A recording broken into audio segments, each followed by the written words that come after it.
أعوذ بالله من الشيطان الرجيم.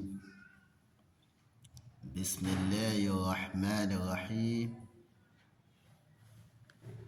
Ẹni tí a tún wá fún wa lónìí tí ó máa jẹ́ àǹfààní oríire fún wa láyé àtàkìyámọ̀ fún ẹ̀yin tí ẹ ń like wa, tẹ́ ń follow program wa, tẹ́ ń bá wa share rẹ̀, tẹ́ ń subscribe sórí YouTube wa náà.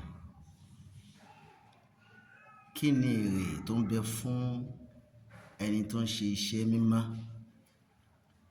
Kí ni èrè tí ó ń bẹ fún ẹni tó ń ṣe iṣẹ́ mímọ́? Gbogbo iṣẹ́ tí oníkálùkù gbé dání, ẹni tí ó ń ṣe dáwà tó jẹ́ ṣàfà, iṣẹ́ kan lòun náà tó tóbi lọ́dọ̀ Ọlọ́run. Ẹni tó yá sí pé òun náà gbé iṣẹ́ business kan kalẹ̀, iṣẹ́ kan lòun náà.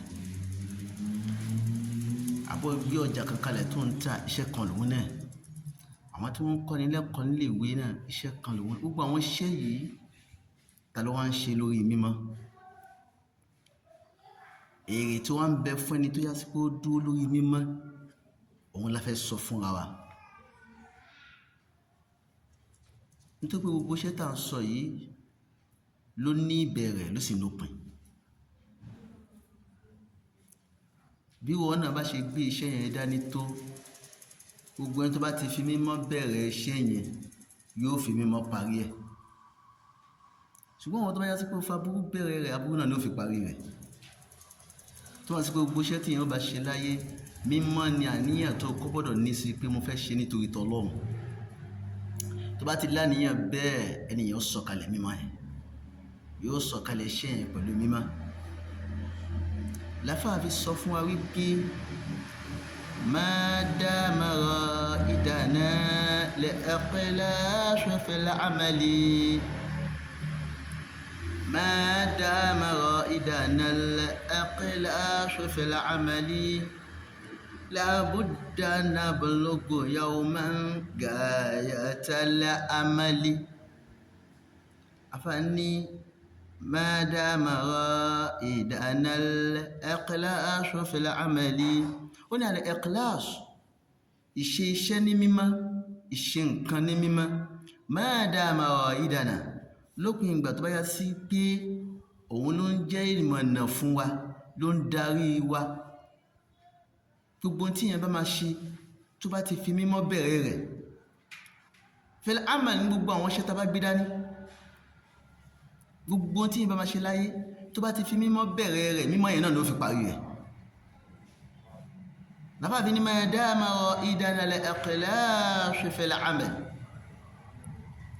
Ìgbé iṣẹ́ mímọ́ dání lópin ìgbà tó bá yá sí pé òun náà ní ń dàrẹ́ tiwa, ní ń jẹ́ ìtọ́sọ́nà wa. Èèyàn kì í ṣiṣẹ́ nítorí kárí mi, kọ́ lè mọ̀ pé mi ni mo ń ṣe é. Gbogbo ẹni tó bá ti níyẹn kò ní rérè lọ́dọ̀ Ọlọ́run. Afáàní la budda nablughu yawman gayatal amal. Ó ní kò sí tàbí ṣùgbọ́n kan, nablughu yawman, á débẹ̀ ní ọjọ́ kan, gayatal amal, gbòǹgbò èrò iṣẹ́ tá a ní pẹ̀lú Ọlọ́run yẹn tó jẹ́ mímọ́ yẹn á padà sọ̀kalẹ̀ síbẹ̀ ńjọ́ kan. Kódà kọjá sí pé iṣẹ́ yẹn gan kò tí ì bẹ̀rẹ̀ sí react látọwọ́ ẹni yẹn, tó bá ti fàníyàn mímọ́ síwájú, Ọlọ́run padà gbé díẹ̀, yóò padà gbé dórí iṣẹ́ yẹn tó bó ti fi àníyàn tó mọ́ síwájú iṣẹ́ náà. Kódà èyí tó yá sí pé Ọlọ́run ti gbà fún tí ń ríṣẹ́ yẹn ṣe lọ, tó yá sí pé mímọ́ náà ló fi bẹ̀rẹ̀ rẹ̀, mímọ́ ni ó fi parí rẹ̀.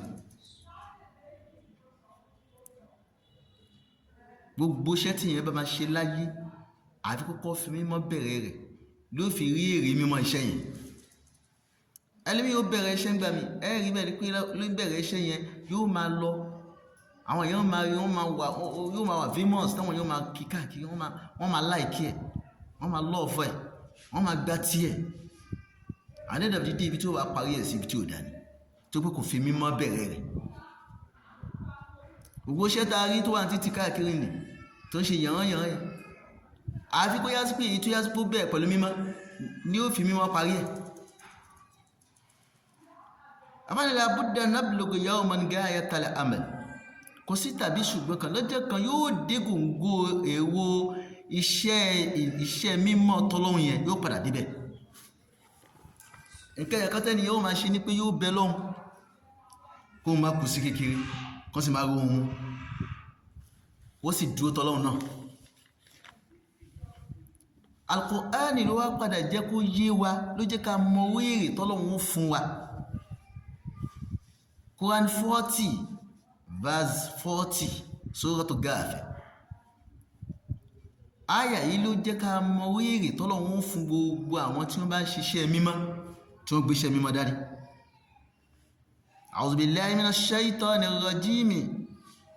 Man 'amila sayyi'atan fala yujza illa mithlaha wa man 'amila salihan min dhakarin aw untha wa huwa mu'min faulaika yadkhuluna al-jannata yurzaquna fiha bighayri hisab.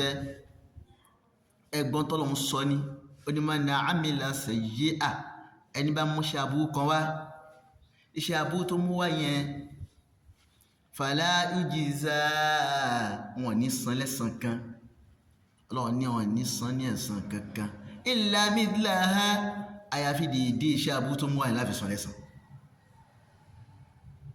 Wa man 'amila salihan ẹni bá wá mú iṣẹ́ dáadáa wá min dhakari aw untha bá jẹ́ ní ọkùnrin tàbí obìnrin ó fi àníyàn tó mọ́ ń ṣiṣẹ́ yẹn wa huwa mu'min ó sì jẹ́ olùgbàgbọ́ òdodo.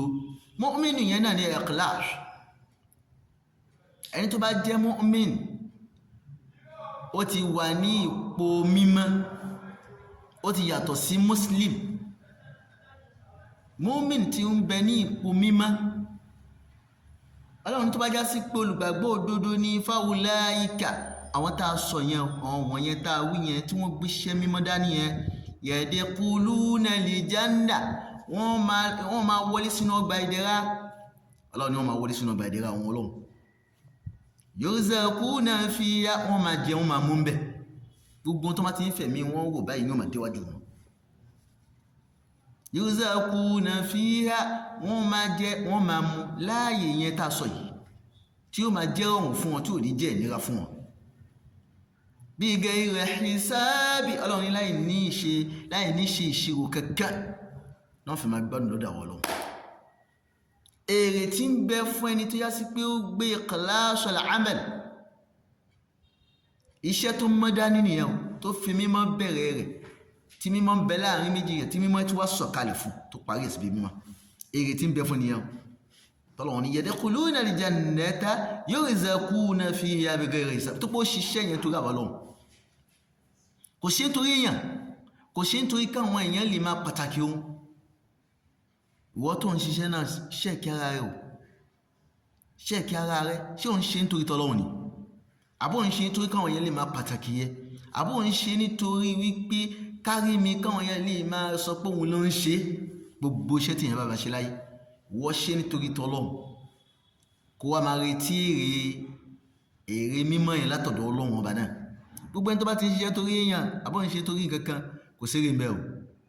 Ọlọ́run abẹ́ gbogbo iṣẹ́ tá a ṣe tá a fi dẹni èrè lọ́dọ̀ ọ̀rẹ́ Ọlọ́run tí a pàlì Janna Firdaus yìí náà ló fi padà san wá lẹ́san dáadáa ló fi padà san wá lẹ́san èrè dáadáa. Ọlọ́run dákun máa fún wa ṣe o. Gbogbo iṣẹ́ tá a ṣe tó fi kó àbùkù bá wa tó fi kó ìdààmú bá wa Ọlọ́run má jà sún rẹ̀ láíláí mú wa jìnnà kúrò ńbẹ̀ albarka Ànábì wa Muhammad sallallahu alaihi wasallam. Subhana rabbika rabbil izzati amma yasifun wa salamun alal mursalin walhamdulillahi rabbil alamin. Ẹ dákun ẹ bá máa share rẹ̀ ẹ bá like ẹ bá comment sí kódà ẹ bá subscribe sórí YouTube wa. Assalamu alaikum wa rahmatullahi wa barakatuh.